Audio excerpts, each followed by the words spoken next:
Pod SaaS, where we're putting the SaaS back in SaaSy. Sponsored by LeadrPro, where you can book demos with target customers on demand and fill your sales pipeline instantly.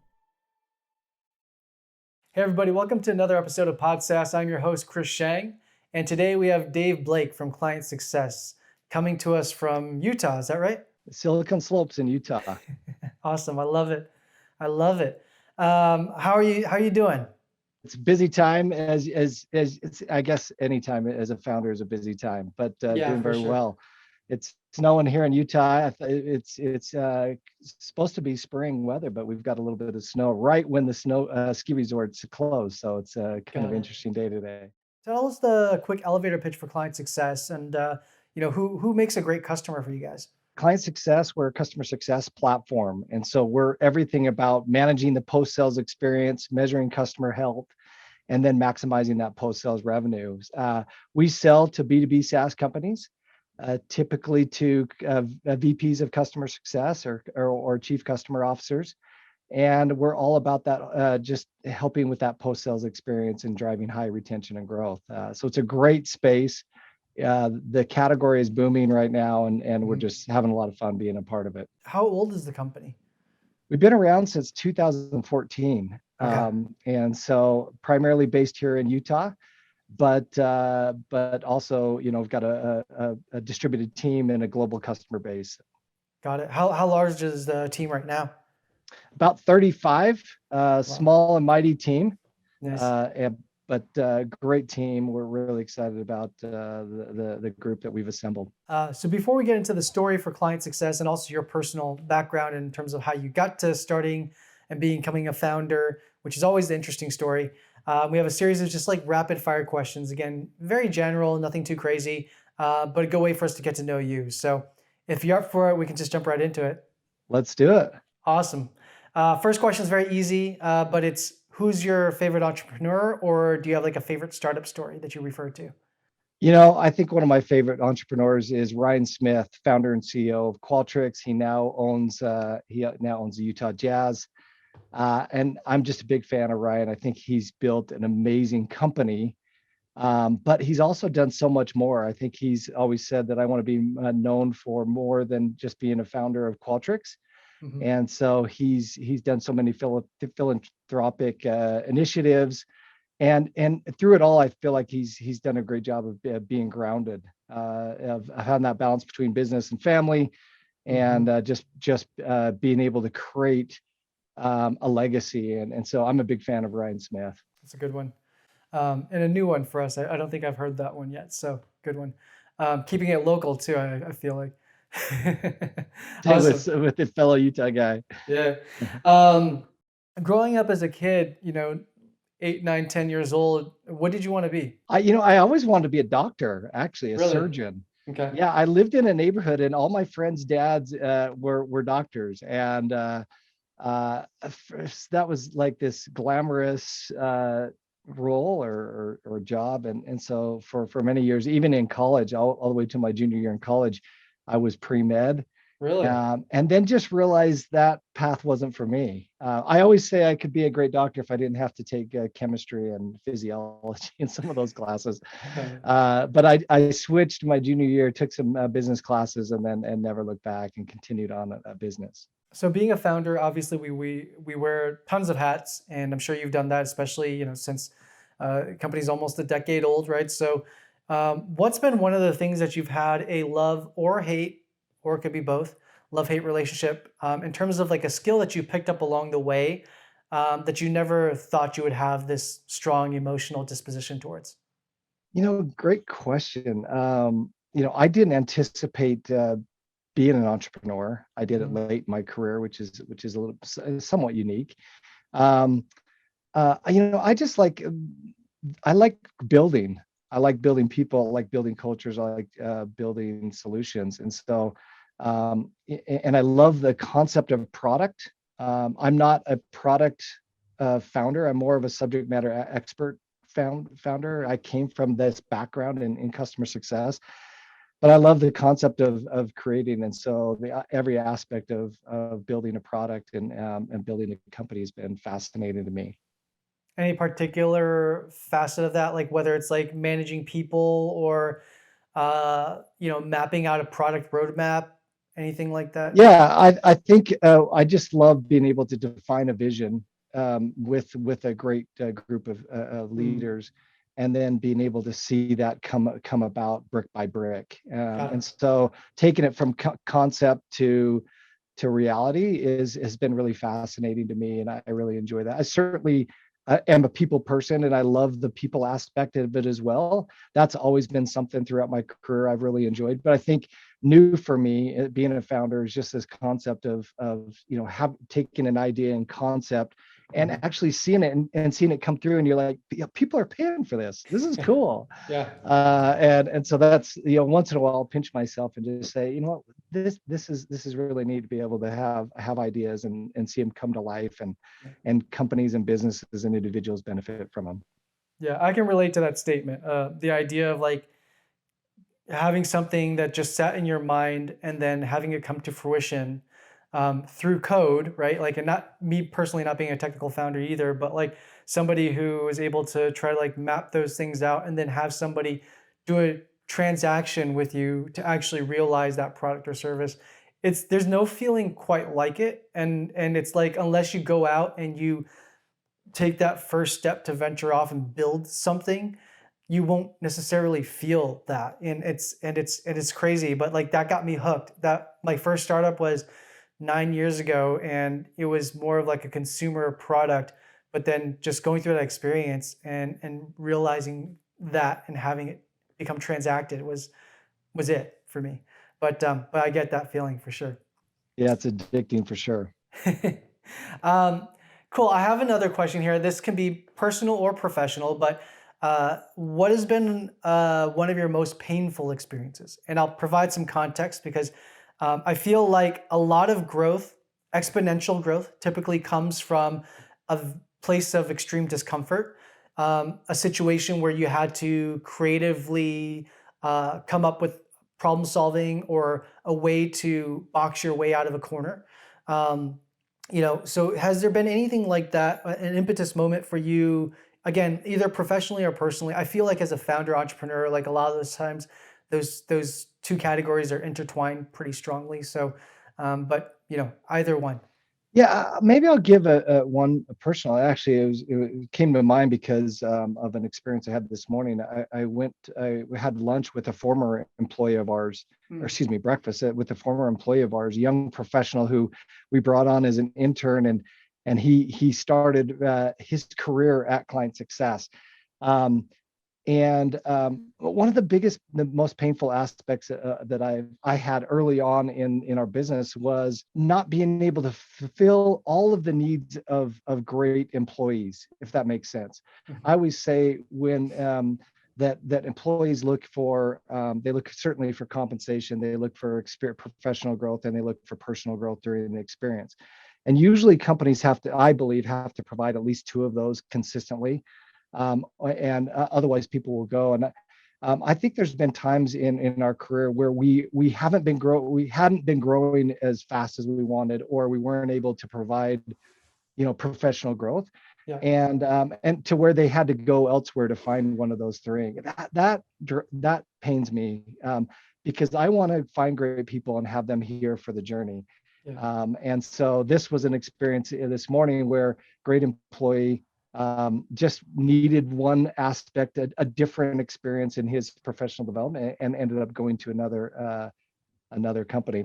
It was somewhat gratifying. He's somewhat realized that the grass isn't always greener on the other side, and he talked about his just how much he enjoyed it here. But for me, I want our employees fulfill all of those in their career here at ClientSuccess. And the times when we haven't been able to fulfill, that's been a little bit painful to me. Has there been a favorite war story in the journey of client success that you've gone through that you kind of like, that was a hard time, but we got through it? I don't know if many of your guests have referred to the COVID experience, the pandemic Mhm. experience. But I would say that was one for us. I think at the beginning of the pandemic, our company, like many, hunkered down and like said, okay, what are we going to do? We don't know how long this is going to last. And we went through every scenario, I say from like A to Z, different scenarios. From, are we going to have to lay off employees? Are we going to have to cut back really extensively? Do we stay the course? And I just went through all these different scenarios with our leadership team to say, what are the different, looked at different models. And at the end, we just said, you know what, we're going to keep our employees. We're going to do everything we can to keep our employees. We're going to shed everything else we can in the business. And I related it to a scene in Pearl Harbor. Do you remember that movie? Yeah, I do. Josh Hartnett, Ben Affleck. Yeah, Pearl Yeah. Harbor. They're going to go and on the Dooley raid or whatever, and they get the planes. They get in the planes and they're trying to take off from the aircraft carrier, and they're too heavy. So they shed everything, every kind of metal tool and everything. They shed out of the plane to see if they can make it off that deck. And that's kind of what we did. We took a moment and we said, we believe in our people, and we have conviction in our strategy. And we're going to do everything we can to take a leap of faith to hang on to our people at all costs. We didn't feel it was right to put people in the market right then. In fact, we wanted to help find jobs. And so we said, let's shed as much expense as we can and keep our people and just keep our heads down and believe in each other and just go and see if we can take off on that deck. And it worked for us. We were able to get through. We feel really fortunate that we didn't lay off any employees. And we just banded together, and we actually ended up having one of our best quarters ever, right at the heart of the pandemic, or best months ever. And so that was hard. I think that was a scary time. We just took our grit and conviction and punched through. This leads to another question of mine. But given that situation, I'm sure there's a time period of, if not a few days, a few weeks, if not a couple of months there, where it probably was very stressful on you. So what motivates you, like in those situations when you're in that 25th hour? And is there anything that, life lessons that you've deferred to where it kind of like pushes you on, or is it really about the people and then just making sure, like having that responsibility and onus over that? I think it's the latter. It is, for me, it is about the people. These journeys are hard, as a founder. They're hard journeys. There's so many ups and downs that if you don't keep your focus on certainly the goal is to make money, but the goal for me is like to make money. I mean, for all of us, right? Yeah. It's to have great people who benefit in their life. And so for me, I do my best to try to put people first and make decisions that are there. And hopefully we're rewarded because the people will want to go to battle with us and for us in return. I'm not perfect at that. Certainly there's some regrets in my career of where I maybe lost track of that. But for me, it's like, all right, there's some things bigger than business, if that makes sense. Mm-hmm. Certainly, we have like an example, we have some employees in Ukraine right now. And that's where you kind of get reality. The business is to take care of people, take care of customers and those types of things. And that's what I try to keep my focus on. Yeah, no, I agree 1,000%. I mean, I think, I've definitely seen scenarios where we've had employees where they've been in situations, not as dire as the Ukraine right now, but in Kazakhstan when they were going through some of the revolutionary issues. And, I think like the other things that put things into perspective is for SaaS companies particularly, again, the whole idea behind this podcast is the idea is that even though we're generating and through software, like perhaps something that's going to help increase, this, but like usually that's an ROI driven narrative, right? Like you're increasing top line revenue of some sort through that SaaS solution, or you're driving better margins, or, you're helping to save time for the end user, right? And so to me, like that might be a byproduct, but the real value add is the human element, the human effect to that. So if you're going to help drive top line revenue, hopefully you're going to help the employees of that company have a little bit more money where they can then, spread the wealth across the people that they love, or if they're helping to save time, to be able to spend more time with the people that they love. So I feel like at the end of it, the end result is always still a very human element. And I love that you're talking about that, because I think that, we know this when we build companies, we know it's very much about people. But I think when we're, get caught up in what it is, the service or the product that we're selling that might be more technical, we don't always think of the human, the human interactions that end as a result from that offering. That said, what is something that you do to decompress? Like end of the workday, I feel like it's super important nowadays. The idea of mental health, especially, I think a lot of people don't realize, that to get to your stage, having lasted as long as your company has lasted, be able to raise, to raise capital. It's part of a very small percentage of people who go out to be founders, to seek and be entrepreneurs. The reality, it's probably as difficult as going out there and becoming a working actor or, a working musician, and a lot of facets, but it's not necessarily seen in the same kind of like light, but the statistics are pretty similar. So is there anything that you do to gain that clarity back? Yeah, for me, there's two things. One is to just find time for yourself. Mm-hmm. I like to run. It helps me with stress, anxiety, and just clarity. I think I get a lot of clarity when I'm just running. I'm not a big runner, Yeah. but if I just take 30 minutes and run a couple miles and work out a little bit, that helps. But also, I've got 5 kids. Oh, wow. Keeps you busy too. And more. I've got one daughter who's married, another one who will be getting married soon. So that will take us up and make our family even bigger. But so I love just doing things with the family. All my kids are active in sports or dance. So when I'm not working, I'm at a baseball field, I'm at a football field, I'm at a dance competition, or just hanging out, having fun together as a family. So those are two things.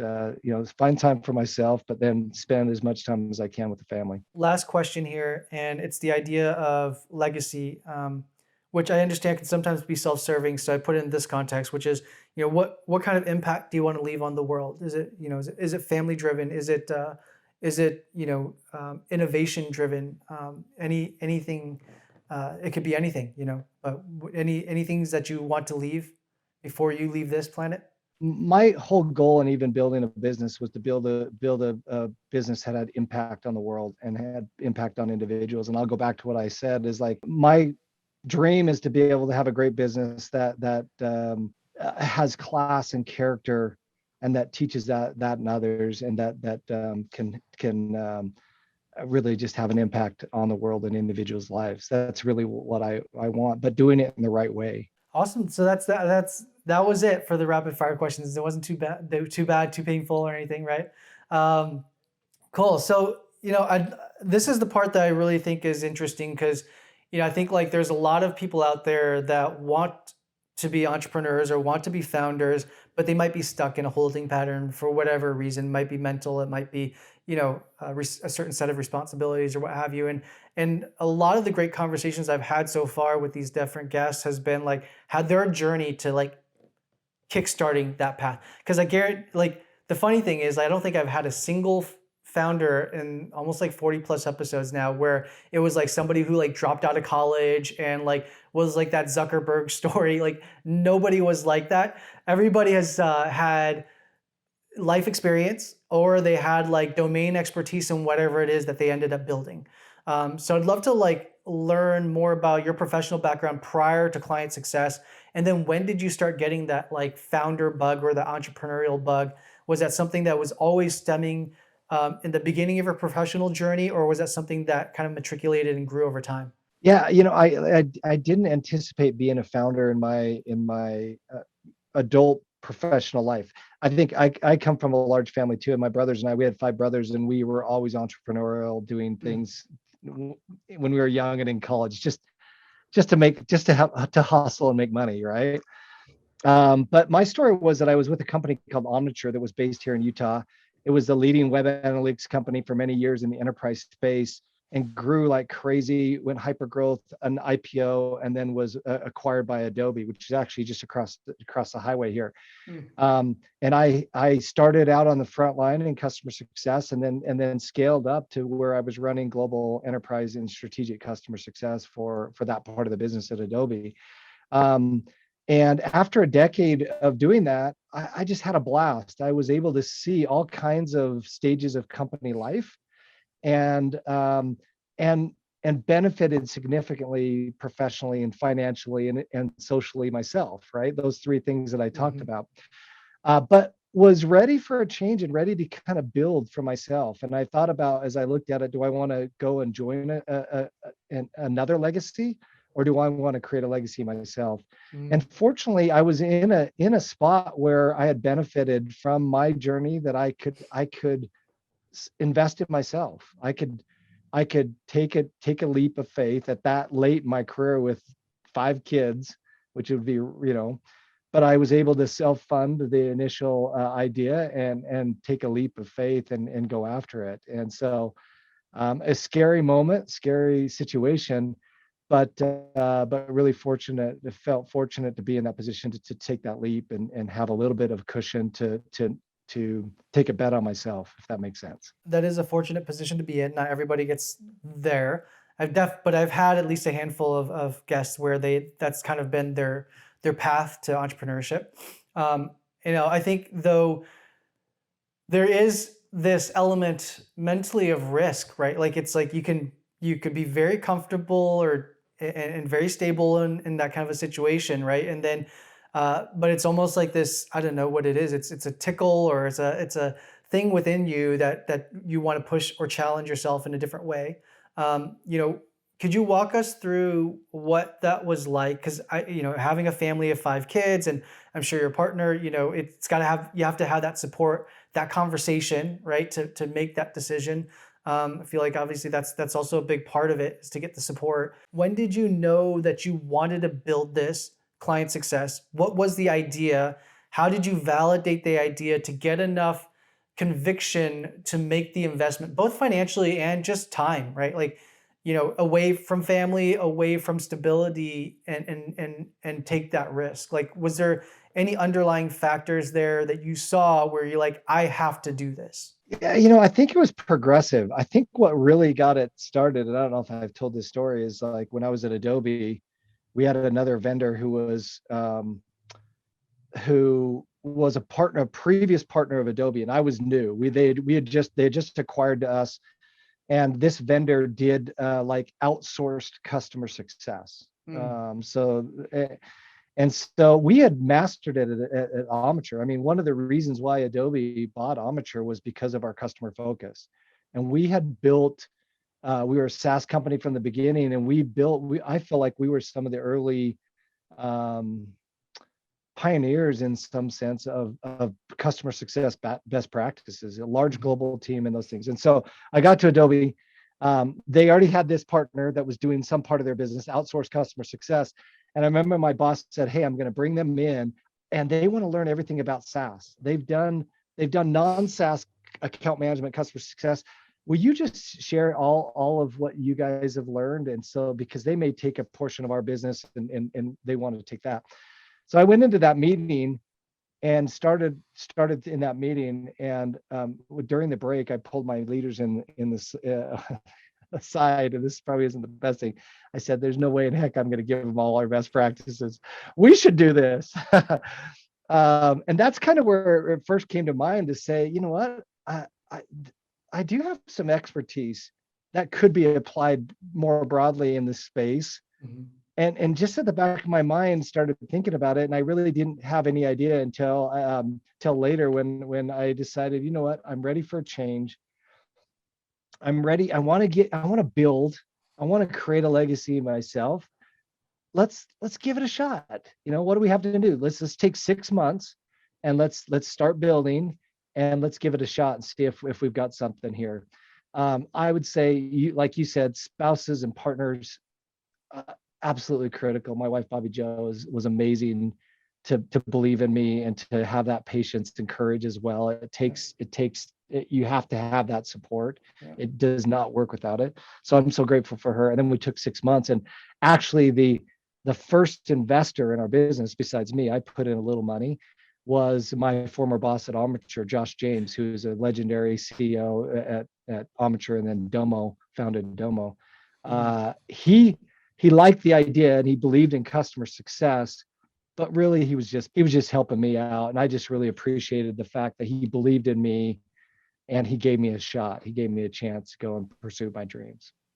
These early investments at that pre-seed stage or angel stage, I mean, it is betting on the founder. Like, there's so many other variables for the outcomes that you got to just believe in that person. So that's awesome. I've been fortunate enough to be in that position too, where people have bet on me, and I think it's a great feeling, but also a certain level of responsibility. I think to follow through and deliver, right? And that said, like when you said you took the 6 months, right? When did you start getting some semblance of like market fit, and how did you build the product? You self-admittedly earlier just said that you're not a product person, not necessarily like a technical person. So like how did you go about figuring out how to build the product, and then how did you take that to market in the very beginning? Wanted to build something simple and elegant. And I had a decade of experience in this area. So I felt like I knew really what to build, but I felt it was really important not to rely on my own experience. And so I spent largely most of that 6 months of just interviewing similar individuals in the space, similar VPs of customer success, directors of frontline customer success managers, just to validate my own feelings and gut and ideas. And that was a really fun experience to be able to do that. And after through that process, said, all right, let's start with these three pieces of the puzzle and start building. And so I got actually at the time got moonlighters, developers, and just started building out the product, and until I was able to get our first customer, which was really cool. Obviously it's like a friendly customer. But it was so fun, so amazing and exhilarating to say like somebody's actually using our product, this mini crappy product at the time, to have value. And that's what it is. I think as far as product market fit, my feeling is that there's certainly, you feel it, but I kind of feel like it's an ongoing quest.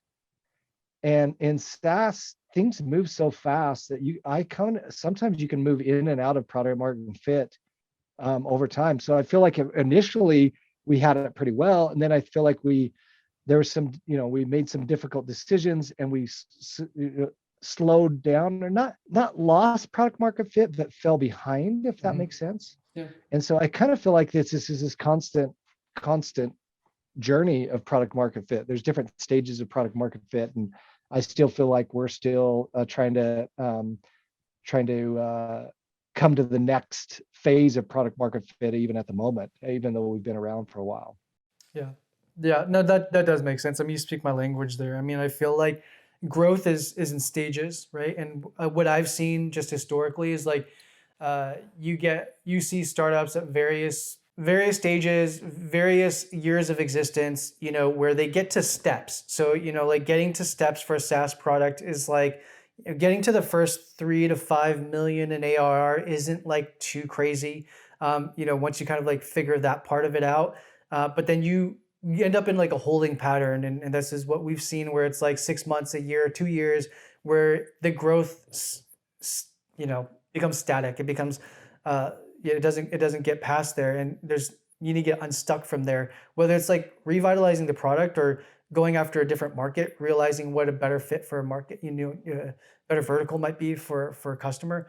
And then shifting a focus a little bit and jiggering that process, and then getting to the next step, which is typically, like that 10 to 15 million in ARR. And then from there, 2025 to 50 to 100, like that's typically what we kind of like have seen historically in terms of just startups getting stuck. And I think it is like part of it, it's SaaS moves so fast nowadays that, you definitely need to have a fine-tuned product, but let alone from that, I think it's also realizing, what your actual target market is, and not necessarily what your full TAM is and what a perfect product looks like in terms of like total addressable market, but what is your TAM, SAM, and SUM? So like your actual obtainable market today that fits with your product, knowing that your product's going to evolve in another year, but not going after and spending too much of your bandwidth trying to go after those types of customers, but really like those that can find that right fit today. But yeah, I mean, I definitely have seen that, and that makes a ton of sense. Um, in given that scenario, like how have you, like you mentioned during the pandemic, you guys saw one of like your biggest months for growth. Like, what did that look like, and uh, how did you get there? Like, I mean, I know you doubled down on really the people element, but was there anything that you guys had learned from that outcome? Um, that you're trying to like repeat or reiterate on now? Yeah, I think one of it kind of goes along with this conversation is really fine tuning your ideal customer profile and being disciplined on that. Mm. Um, there's a book called Essentialism. I don't know if you've ever read that. It's great. McEwen is sense, and his whole philosophy is in essentialism is called the disciplined pursuit of less, Mm. which I like that. Like, and I think early days sometimes founders get caught up on trying to sell to everybody. Yeah. They're just sell, sell, sell at all costs, and that becomes difficult because you're trying to be everything to everybody, Yeah. and sometimes you're going to have natural churn that comes from that. Yeah. I think one of the great things we do, and I'd credit our VP of Sales, TJ Ruff, for this, is to say no. Let's like narrow our focus. Let's narrow our scope, and let's be very clear of who we are, and more importantly, who we're not. And that's can be scary. The first time we talked about it, I was like, oh, but I want to sell to these outside, these fringe groups. I just want to sell because I know we can sell. Yeah, you can, but then you're chasing product market, all kinds of different, such a vast product market fit. There is no, it's hard to figure that out. Now we're at a point where now we're going to start to carve out, expand it. But I think that decision was really important for us because it really helped us understand what our marketing messaging was, which leads we're going to say no to. And we won't even have a conversation because time is money. Yep. And it doesn't. So I think that was a really important decision for us, and a good decision for us.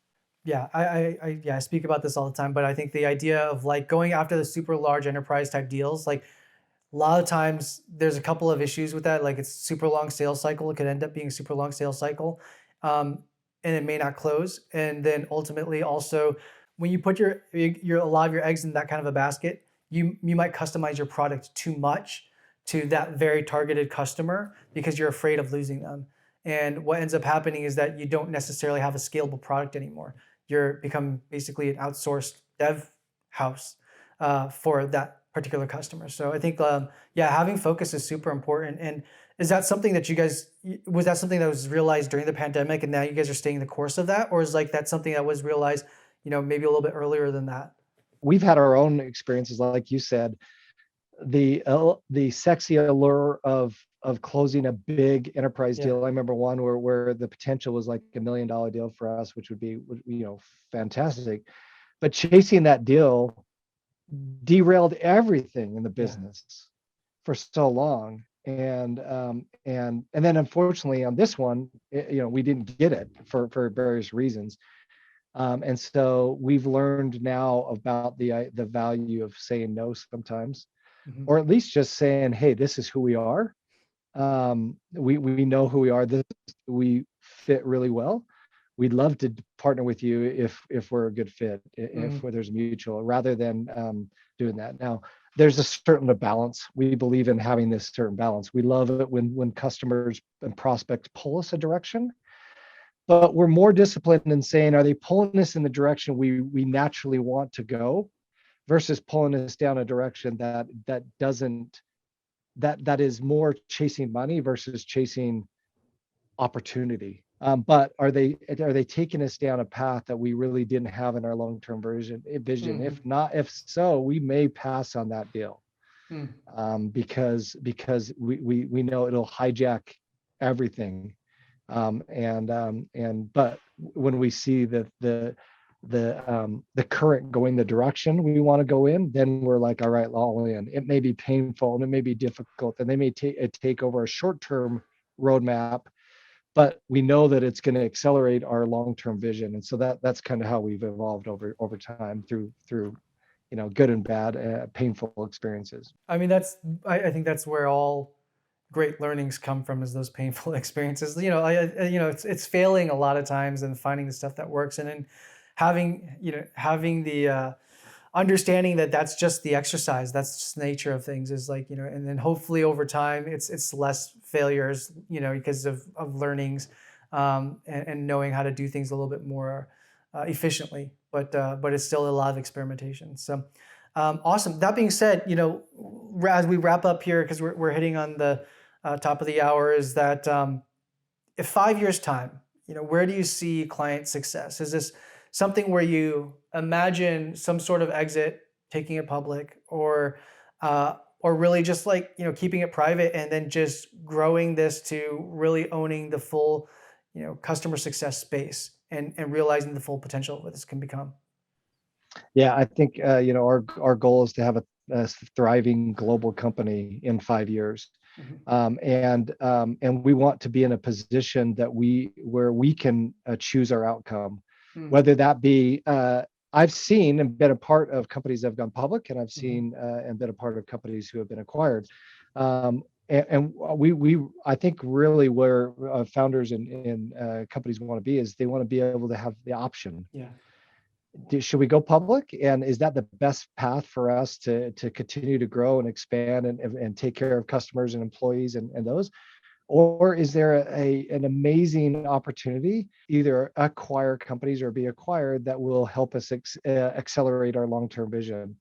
I think the main thing is just being able to be in a position where you choose. Very cool. Well, I want to say thank you for taking the time. I'm sure you're super busy. I know we did a little bit back and forth to get this booked in. So thanks again for carving out close to an hour with us, and sharing your story. I think it's super important for listeners to kind of like hear the different types of founder stories and their paths to becoming a founder. Again, the goal, I think, is that there's just so many individuals out there that might be just on the brink of making that leap. And hearing these stories, there might be somebody who's in the shoes that you've been in, and can relate to you, and maybe gives them that jump to like do it today versus like waiting 6 months or 6 years from now to actually like, pony up the courage to do it. So thank you for sharing that.